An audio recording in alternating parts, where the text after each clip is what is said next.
आज अष्टम श्रेणी विज्ञान क्लास को समस्त को स्वागत और अभिनंदन। आम पूर्व क्लास में ध्वनि प्रवणता और ध्वनि तारक विषय पढ़ी।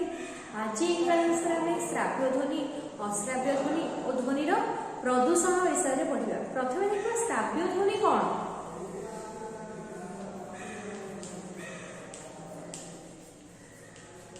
श्राव्य ध्वनि और अश्राव्य ध्वनि इंग्राजी रे Audible sound and inaudible sound बोली कहा जाए। ऑडिबल माने कौन, सुभा जाए जो जिनस आमे सुनी परिबा, जो ध्वनि को आमे सुनी पारुछे से सब होउछंती श्राव्य ध्वनि। आउ जहा को आमे सुनी पारु नाही, सब जिनस आमे जानिले ध्वनि वस्तुटी कंपित होइले कोन हुए ना सेति ध्वनि सृष्टि हुए। हेले सब ध्वनि को आमे सुनी परिबे। पवनटे होउछे, तारटे कोन होउछे ना हलुची,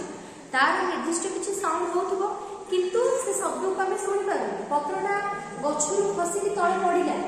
से शब्द मध्ये आमे जानि पारु कि सब ध्वनि को आमे सुनी परिबा नाही। जो वस्तुर कंपनर किछि आयाम रहउछि, किछि आवृत्ति रहउछि, किछि आवृत्ति विशिष्ट ध्वनि को आमे सुनी पारुछि, आउ किछि आवृत्ति विशिष्ट ध्वनि को आमे सुनी पारु नाही। तो जो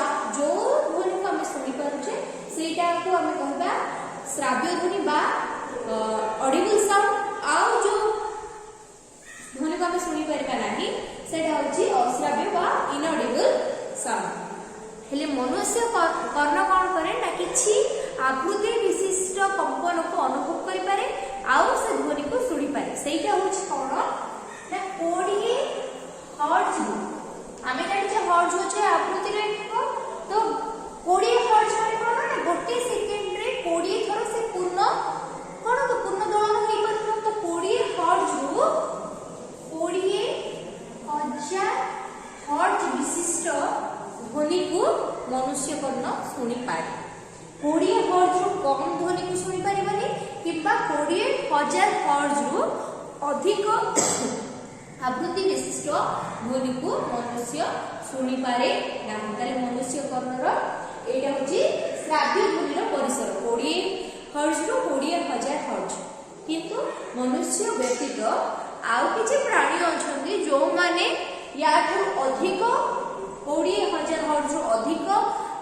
कंपन बा अधिक आयाम विशिष्ट ध्वनि को, अधिक आवृत्ति विशिष्ट ध्वनि को सुनी पारନ୍ତି। जेमिति कि कुकुर माने कोन ना 50 किलो हर्ट्ज।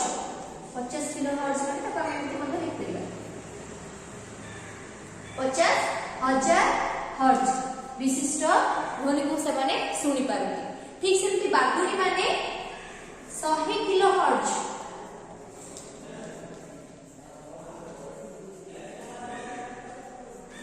विशिष्ट ध्वनि को से माने सुनी पारନ୍ତି। सेति पे कुकुर मान को कानडी को बहुत सार्प थाए, छोट जिनस गोटे पत्र ताको साइड रे पड़िले भी से माने जानि पारନ୍ତି। तो से माने बहुत बड़ा बड़ा साउंड को आ बहुत छोट छोट साउंड को मध्य सुनी की जानि पारନ୍ତି। आ यार अधिक हर्ट्ज तो आमे सुनी परिबानी किंतु से माने सुनी पारନ୍ତି। सेति पे पुलिस कुकुर मान को तालीम दिया जाय थे एवं पुलिस माने यार अधिक उच्च विशिष्ट आवृत्ति विशिष्ट व्हिसिल व्यवहार करती, जोटा केवल से कुकुर माने ही जानि पारे। फुंकिले मनुष्य मान को सुभा जायनी किंतु कुकुर मान को सुभा जाय थे। ताहले जानिलो कि ऑडिबल साउंड कोन आ इनऑडिबल साउंड कोन।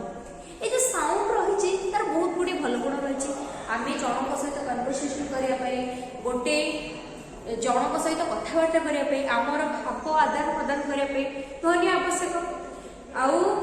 आमर एंटरटेनमेंट पाई मध्ये ध्वनि आवश्यक। आमे जने बोर होछ कोन होछ म्यूजिक लगौछ, गीत सुनुछ, ले तार गोटे लिमिटेशन अछि कोन ना किछि गोटे निर्दिष्ट आवाज रे, निर्दिष्ट डेसिबल रे आमे कोन करूछु ना गीतटी सुनुछु किबा जे कोन से कथाबार्ता होछ धीरे कथाबार्ता होछ। जेते बळे तार मात्राटा अत्यधिक बहुल परिमाण रे हे जाय सेते बळे सेटा आम पक्ष रे क्षतिकर। जेमिति जे कोन से गोटे जिंसर बहुल व्यवहार हेले, आवश्यक ठारू अत्यधिक व्यवहार हेले ताको आमे कोन कहबा ना सेटा प्रदूषित होउछि। जेमिति कि जल रे कोन होउछि ना जल गोटे विशुद्ध पदार्थ, जेतेबेले भितरे किछि अलग किछि उपादान मिसि जाए सेटा दूषित हो जाए प्रदूषित हो जाए जो जिनस मिसिया कथा नुह अदरकारी जिनस मिसिले सी कौन हुए प्रदूषित हुए ठीक सेमती ध्वनि ध्वनि प्रदूषित होता है ध्वनि किपर प्रदूषित हुए जितेबाला आम कौन कही ना गोटे जिनसर मात्राधिक व्यवहार आम टीवी गीत शुणुचु अल्प साउंड शुणुचु ठीक अच्छे जितेबाला तार मात्राटा अधिक हो जाऊँगी साउंड रो डेसिबल को आम अधिक बढ़ी जाऊँ से कौन हो जाऊँगी ना प्रदूषित हो जाऊँगी केमिति प्रदूषित होउची अधिक साउंड जो शुणुचु सी कौन होउची ना बहुत जोर साउंड होउची घरे वृद्ध लोक भी अछंती छोट छुआ भी अछंती से जो तरंग आकृति रो मात्रा एते बढ़ी जाए जो आम कान भीतर प्रवेश कले आम शरीर को क्षति होता है जेमिति कि स्नायुविक रोग होता है मस्तिष्क को मध्य प्रभाव पकाए हृदपिंड जनित कार्डियक हार्ट रे किछि भी रोग होता है सेमिति जहार हाई ब्लड प्रेशर थिबो सेमान को परे मध्य ए जो अधिक डेसिबल रे साउंड प्रभाव पकाई हेले अधिक साउंड आमे कोठी सुनछु ना ट्रैफिक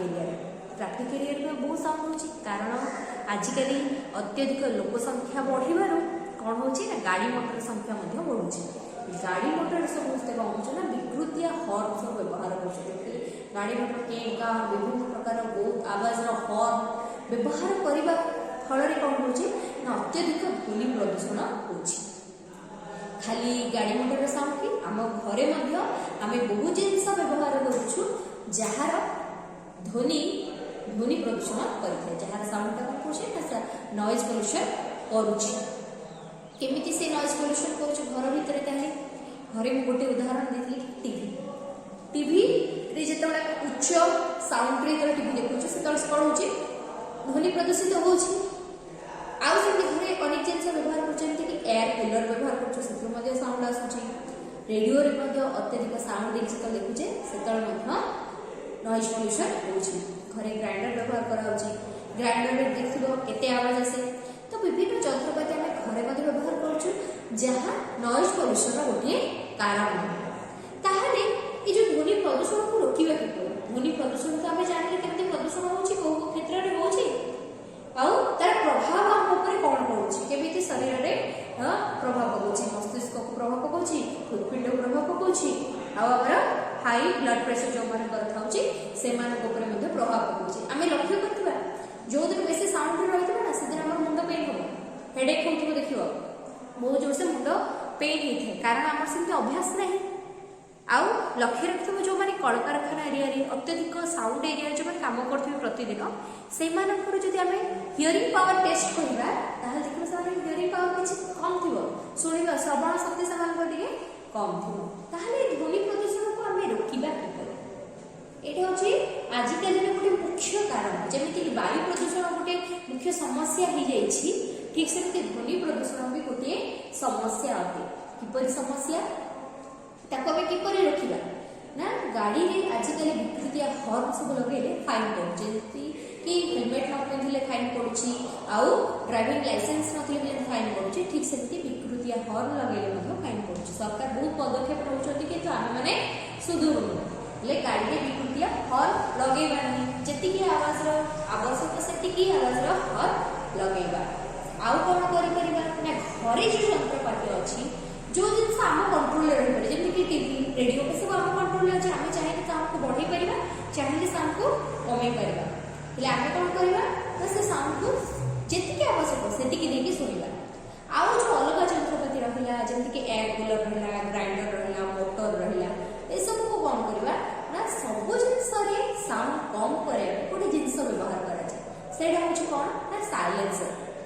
हेले साइलेंसर काटा हम केवल गाड़ी रे सुनथिबो कि साइलेंसर कोन करे ना गाड़ी रे जो साउंड ता होछि से साउंड को कम करे ठीक सेमिति आमे सब यंत्र रे साइलेंसर लगे परबा साइलेंसर लगेले कोन हो ना यंत्र रो जो ध्वनिटा आसे जो साउंडटा आसे से साउंड को कमे दिया जाई पारे ताहले घरे साइलेंसर लगे परबा आउ जानवाहन रे बा गाड़ी मोटर रे साइलेंसर मध्ये लगे कि आउ कम आवाज विशिष्ट हॉर्न को लगेले ध्वनि प्रदूषण को रोकी पारिबा आउ को क्षेत्र रे ध्वनि प्रदूषण होछि कलकारखाना में बहुत गुडी यंत्रपाति लागू